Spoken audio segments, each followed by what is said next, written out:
हे guys, welcome back once again. दोस्तों, आज की कहानी एक सच्ची घटना पर आधारित है, जहां पर हम देखेंगे कि कैसे कुछ जवान अफगानी रेगिस्तान में खुद को एक माइन की खान के ऊपर खड़ा हुआ पाते हैं और ऐसी हालत में आखिर वो खुद को कैसे जिंदा रखेंगे। साल है 2006, जगह है अफगानिस्तान की कजाकी डैम, जहां पर कुछ ब्रिटिश जवानों की टुकड़ी को तैनात किया गया है ताकि कोई भी हलचल हो तो वो उसे संभाल सके। और उसी में से एक जवान नदी में नहाने के लिए उतर जाता है और जब वो बाहर निकलता है तो वहाँ के लोकल बच्चे उसके कपड़े चुरा लेते हैं, जैसे कि वो उन्हें बहुत सुनाता है लेकिन इंग्लिश में, जो कि उन्हें कुछ समझ नहीं आता। लेकिन जब वो जवाब में उनके हाथों में बंदूक देखता है तो समझ जाता है कि यहाँ से खिसक लेना ही बेहतर है। इसीलिए वो ऐसे ही बिना कपड़ों के ही वहां से अपने बेस पर लौट जाता है। कुछ देर बाद एक हेलीकॉप्टर आता है जो अपने साथ कुछ सामानों को लेकर आया था। सभी जवान उसे खोलते हैं। उनमें उनके परिवार वालों की तरफ से भेजे गए ऐसे सामान थे जिन्हें देखकर वो थोड़ा इमोशनल हो जाते और घंटों घंटों तक उन्हीं लेटर को पढ़ते रहते हैं। कुछ ऐसे थे जो कि अकेले बैठकर उन्हें मिस करते हैं। यही सोल्जर की लाइफ होती है, उन्हें कब कहाँ जाना पड़ जाए ये बात उन्हें भी नहीं पता। लेकिन इनमें से कुछ ऐसे हैं जिन्हें ये नहीं पता कि आगे जाकर क्या होने वाला है। अब 2 दिन बीत जाते हैं। ये लोग हर रात में पहरेदारी देते हैं किसी दूसरे देश में आकर और देखते हैं कि वहाँ पर कुछ हलचल हो रही है। कुछ लोग जीप से आए हुए हैं और उनके साथ कुछ हथियार भी हैं, इसीलिए वो सभी चौकन्ना हो जाते हैं। उन्हें पहले तो कंफर्म करना था कि ये कहीं सिविलियन तो नहीं है, लेकिन इतनी देर में वहाँ से गोलियां चलना शुरू हो जाती, जिससे ये कंफर्म हो जाते हैं कि ये लोग दुश्मन हैं और इसीलिए सभी फायर करने लगते हैं। वो पूरी रात ऐसी ही गोलीबारी करते रहते हैं, पर इसमें किसी को ज्यादा कुछ खास नुकसान नहीं होता। सुबह होने पर वो देखते हैं कि कुछ दुश्मन फिर से जीप से आए हैं, पर इस बारी उनके साथ कुछ वाइट सिविलियन हैं जो कि शायद रिपोर्टर हो सकते हैं। उन्होंने उन्हें बंदी बना लिया है। अब वो रोड के बीच में लाकर उन्हें खड़ा कर दिया जाता है, जिसके बाद वो उन्हें शूट करने वाले थे। ये सभी जवान निशाना लगा लेते हैं, फायर करने की फिराक में बैठ जाते हैं, लेकिन ये बहुत दूर थे। इतनी दूर से फायर करना सही नहीं है, निशाना सही लगेगा नहीं। ये अपने स्नाइपर को भी बुलाते हैं लेकिन वो भी कुछ कर नहीं पाता। तभी इनका सीनियर ऑफिसर डिसाइड करता है कि ये थोड़ा सा नीचे जाएंगे और वहां से एम करने की कोशिश करेंगे और फिर उन सभी को बचाने की भी कोशिश करेंगे। इसीलिए उनमें से कुछ जवानों की टुकड़ी बनाई जाती है जो कि नीचे जाएंगे और कुछ ऊपर रहेंगे जो कि इन्हें कवर देंगे। इसके बाद ये सभी धीरे धीरे करके नीचे उतरना शुरू करते हैं और ऊपर से वॉकी टॉकी से इन्हें सही रास्ता बताया जा रहा था, इन्हें कहाँ जाकर दुश्मन पर एम करना है। अब नीचे जाने वाली टुकड़ी का सीनियर, जो कि सबसे आगे चल रहा था, वो अपने पीछे चलने वाले साथियों को रुकने को कहता है और खुद आगे जाता है ताकि वहाँ कुछ खतरा ना हो। लेकिन तभी दोस्तों एक तेज धमाका होता है और जब थोड़ी सी धूल छटती है तो हम देखते हैं कि उस जवान के एक पैर के चीथड़े उड़ चुके हैं। दरअसल उसने एक माइन पर पैर रख दिया था जिसकी वजह से ये हुआ।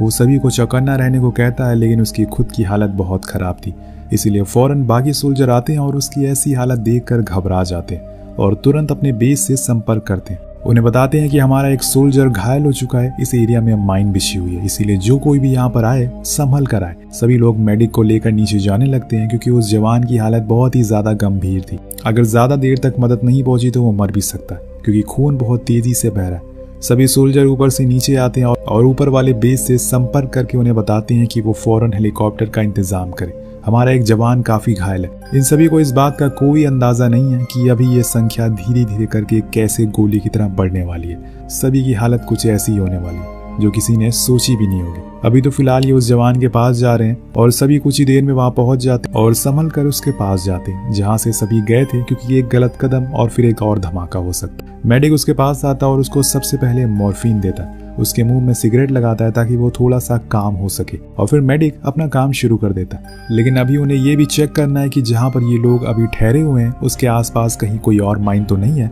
वरना हिलना डुलना भी मुश्किल हो जाएगा। और इसीलिए अपने एक साथी को इस काम में लगा देते हैं और तभी उसे एक माइन मिल भी जाती है। ये देखकर सभी की जान हलक में आ जाती है, लेकिन जब वो उसे बारीकी से चेक करता है तो पता चलता है कि वो असल में एक पत्थर है।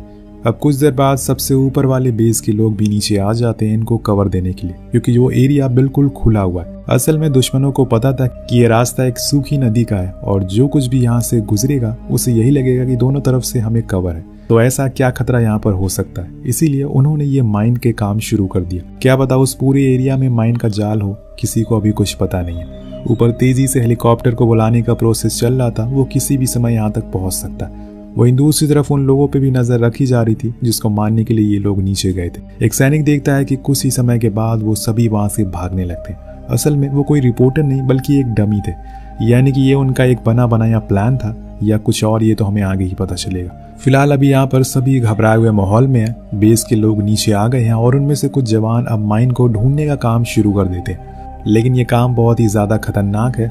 हल्की सी चूक और सारा खेल खत्म। वो रेंगते हुए आगे बढ़ते हैं और फिर जहां जहां उन्हें माइन मिल रही थी उसके ऊपर वो रेड फ्लैग लगा रहे थे। जहां जहां रास्ते साफ थे वहां पर वो व्हाइट फ्लैग लगा रहे थे ताकि उन्हें साथियों को इधर से उधर जाने में कोई दिक्कत ना हो। लेकिन ये एरिया बहुत ही ज्यादा बड़ा है, ऐसे में एक माइन ढूंढने में कई महीने लग जाएंगे। तभी उन्हें खबर मिलती है कि वो हेलीकॉप्टर बस 10 मिनट में पहुंच रहा है। लेकिन उसी समय सीनियर के दिमाग में एक सवाल आता है, अगर वह हेलीकॉप्टर आ भी गया तो यहाँ पर उतरेगा कैसे, क्योंकि ये एरिया चारों ओर से ढका हुआ है और ये जिस जगह पर है वो काफी गड्ढे जैसी है जिसमें किसी हेलीकॉप्टर को लैंड करवा पाना इतना आसान नहीं है। इसीलिए फैसला करता है कि वो उस घायल सैनिक को उस सूखी नदी के किनारे वाले हिस्से पर लेकर जाएगा जहां तक माइन का रास्ता साफ है।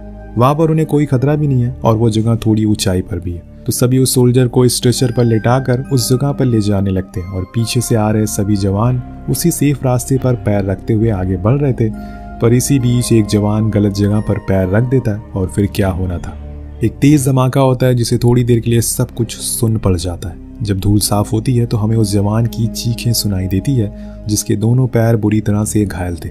उसके सबसे पास सीनियर ऑफिसर था, वो उसके पास आता और फिर बेस से कांटेक्ट करके उन्हें अपडेट करता है कि हमारा एक और जवान घायल हो चुका है। फौरन वहां पर मेडिक पहुंचता है और उसको मॉर्फिन देता है, उसके खून को बहने से रोकता है। तब तक वहां पर हेलीकॉप्टर भी पहुंच चुका था। लेकिन ये सब जब वो देखता है तो बहुत गुस्सा करता है क्योंकि उन्हें ब्लैक हॉक हेलीकॉप्टर चाहिए था जो कि साइज में छोटा होता है, लेकिन ये साइज में काफी बड़ा था। यहाँ पर उतरने के लिए इस बड़े हेलीकॉप्टर के लिए जगह नहीं है और ये सभी ग्रीन स्मोक छोड़ते हैं जो कि संदेश था कि यहाँ पर मत उतरो। लेकिन पायलट फिर भी उसको वहीं उतार देता है। उसको लगता है कि वो इन सभी की जान बचा लेगा, लेकिन ऐसा होने वाला नहीं था क्योंकि वो जगह पूरी माइन से ढकी हुई थी। जिस जगह पर वो लैंड किया था वो इनसे लगभग 30 मीटर की दूरी पर थी। वहां पर अभी भी सेफ नहीं है, इसीलिए सभी कहते हैं कि तुम लोग यहाँ से चले जाओ, दूसरे वाले हेलीकॉप्टर को जल्दी भेजो।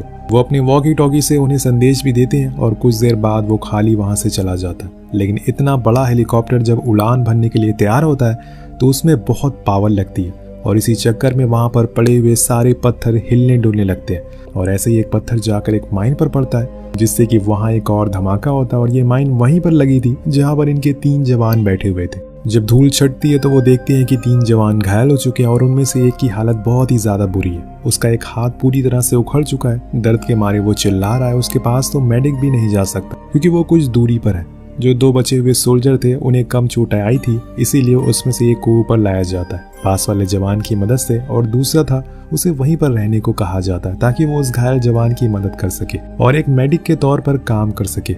सब कुछ इतना जल्दी जल्दी हो जाता है कि किसी को कुछ समझ नहीं आता कि असल में वो करे तो करे क्या। पहले तो बस एक जवान घायल था पर अब 4 लोग घायल हैं और अभी दूसरे हेलीकॉप्टर को आने में समय लगने वाला है, इसीलिए सबसे पहले इन्हें धैर्य से काम लेना होगा। इसके बाद जो वहां पर थोड़ा ठीक हालत में जवान मौजूद था उसे ये लोग कुछ इंस्ट्रक्शन देते हैं कि कैसे वो उस जवान के खून को रोक सकता है। वो अपनी टी शर्ट को उतार कर उस घाव पर बांधता है, लेकिन वो जितनी भी कोशिश कर ले वो एक प्रॉपर मेडिक तो नहीं है और यही बात उसे सबसे ज्यादा डराती कहीं कुछ ऊंच नीच ना हो जाए। वो घायल जवान दर्द के मारे चिल्ला रहा होता है। अब ये दर्द उसके सहने से बाहर होता जा रहा था और ये दूर बैठा मेडिक जिसका नाम ठग था वो ये देख रहा होता है। उसे खुद पर गुस्सा आता है कि वो पास में होकर भी अपने जवानों की, अपने सोल्जर को बचा नहीं पा रहा। उसे बहुत ज्यादा गुस्सा आ रहा था, इसीलिए वो जितनी भी जानकारी उस जवान को दे सकता है वो उसे देता है। वहीं दूसरी तरफ हम देखते हैं कि जिस सोल्जर को 2 सैनिक ऊपर लेकर जा रहे थे उसकी हालत अब बहुत खराब हो गई है। वो चल तक नहीं पा रहा है, लेकिन जैसे तैसे उसे लेकर ऊपर पहुंच जाते हैं जहां पर वो उनसे कहता है कि मुझे सांस नहीं आ रही है क्योंकि मेरे लंग्स खराब हो चुके हैं, उनमें छेद हो गया है। तुम एक काम करो, ये पेन लो, मेरी गर्दन में इसे घुसा दो ताकि मैं सांस ले सकूं, वरना मैं मर जाऊंगा। वो जवान ऐसे करने से डरते हैं, लेकिन उसके पास कोई दूसरा रास्ता भी तो नहीं है, इसीलिए वो हिम्मत करता और फिर धीरे धीरे करके उस पेन को उसके गर्दन में घुसा देते हैं जिससे कि वो सही से सांस लेने लगता। लेकिन ऐसे ज्यादा देर तक चल नहीं सकता, जल्दी इन्हें मदद चाहिए। वही नीचे अब ठग का गुस्सा बर्दाश्त से बाहर हो रहा था। वो फैसला करता है कि वो उस घायल जवान के पास जाएगा क्योंकि वो मेडिक है और उसका यही काम है। वो ऐसे हाथ पे हाथ रखकर बैठ नहीं सकता, उसकी जान उसे बचानी होगी, उसे वहां जाना ही होगा। इसीलिए उसका सीनियर कहता है ठीक है तुम वहां जाओ, लेकिन तुम मेरी बात ध्यान से सुनो। पहले तुम अपना बैग आगे आगे फेंकना, फिर उस पर तुम कूदना। ऐसे करके तुम उस तक पहुंच जाओगे और तुम्हें चोट भी नहीं आएगी।